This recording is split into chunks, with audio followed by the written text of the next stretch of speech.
Ukraine का संपूर्ण विनाश तय हो चुका है। उसे पुतिन के कोप से कोई नहीं बचा सकता।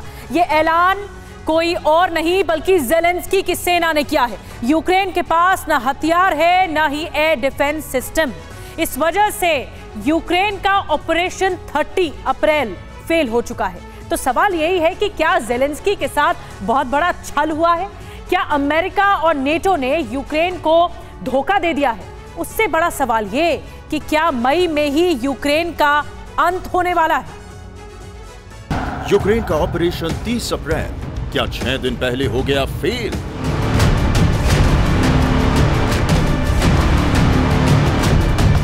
ज़ेलेंस्की का 30 अप्रैल प्लान आखिर क्यों हो गया नाकाम?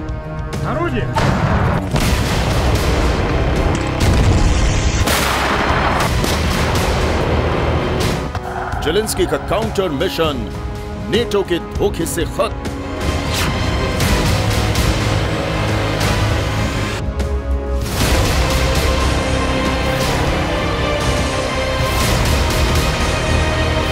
क्या यूक्रेन की संपूर्ण तबाही तय हो गई है?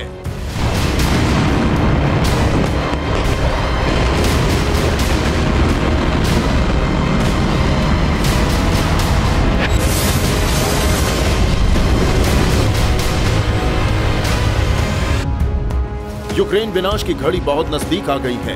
वार जोन से जो रिपोर्ट आई है वो ऐलान कर रही है कि यूक्रेन का अंत बहुत निकट है।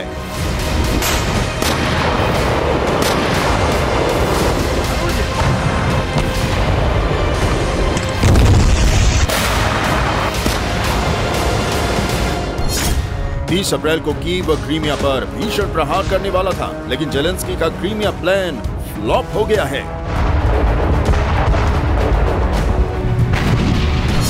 ज़ेलेंस्की का काउंटर प्लान इसलिए फेल हुआ क्योंकि नेटो ने उसे बहुत बड़ा धोखा दे दिया है।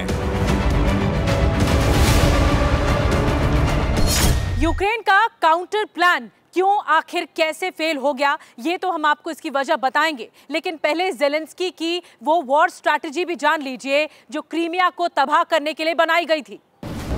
अमेरिका और ऑस्ट्रेलिया के वॉर एक्सपर्ट्स का दावा है कि 30 अप्रैल से यूक्रेन बहुत बड़ा काउंटर ऑफेंसिव लॉन्च करने वाला था।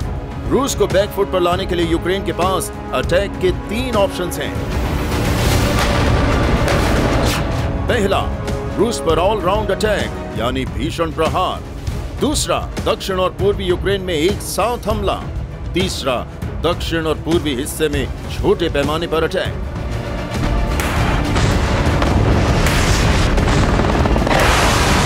डिफेंस एक्सपर्ट्स के मुताबिक ज़ेलेंस्की सेना हमले के तीसरे विकल्प को अपनाने वाली थी। इसके तहत वो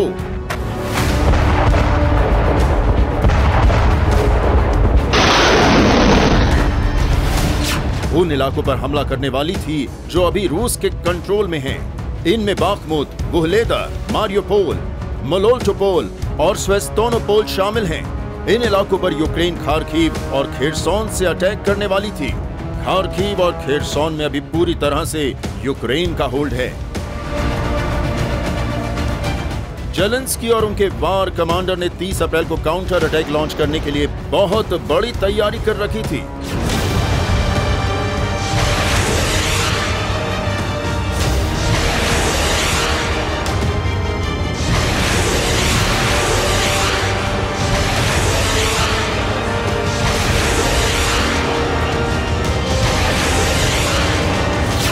रूस को दहलाने के लिए यूक्रेन युद्ध में 1 लाख नए सैनिक, पश्चिमी देशों के 400 tank, 1600 armoured vehicles, 300 artillery gun झोंकने वाले थे।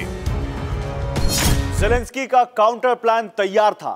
30 अप्रैल से युद्ध का नया और विनाशक फेज शुरू होने वाला था, लेकिन नेटो की वजह से यूक्रेन का यह प्लान नाकाम हो गया।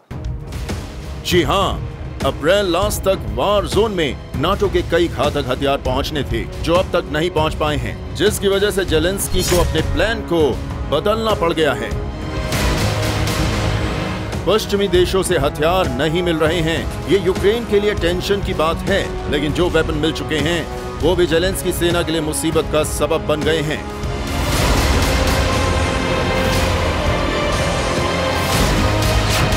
कई देशों से मिले लेपर्ड टैंक उतने कारगर नहीं हो रहे जितनी उम्मीद थी। यूक्रेनी फोर्स लेपर्ड टैंकों को ऑपरेट नहीं कर पा रही है।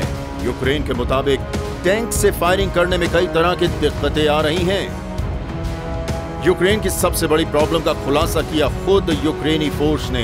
यूक्रेनी आर्मी ने स्वीकार किया है कि वो रूस की एयर स्ट्राइक को रोकने में नाकाम है, क्योंकि यूक्रेन के पास एयर डिफेंस सिस्टम ही नहीं बचे हैं।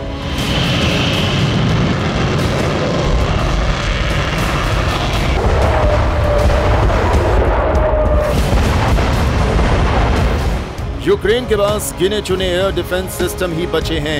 यही वजह है कि रूस के एयरक्राफ्ट और हेलीकॉप्टर अटैक को यूक्रेनी फोर्स रोक नहीं पा रही है। यूक्रेन की इस किल्लत का फायदा पुतिन की सेना उठा रही है। वो यूक्रेन के शहरों को मिसाइलों से पाट रही है। यूक्रेन का एक बड़ा हिस्सा खंडहर बनता जा रहा है।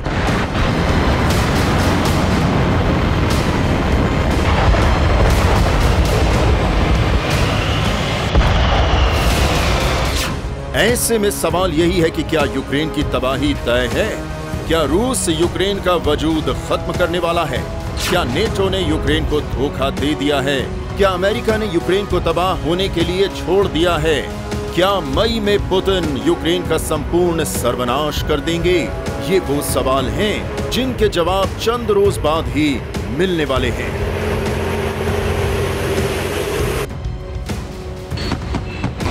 Bureau report, TV9 Bharatvarsh.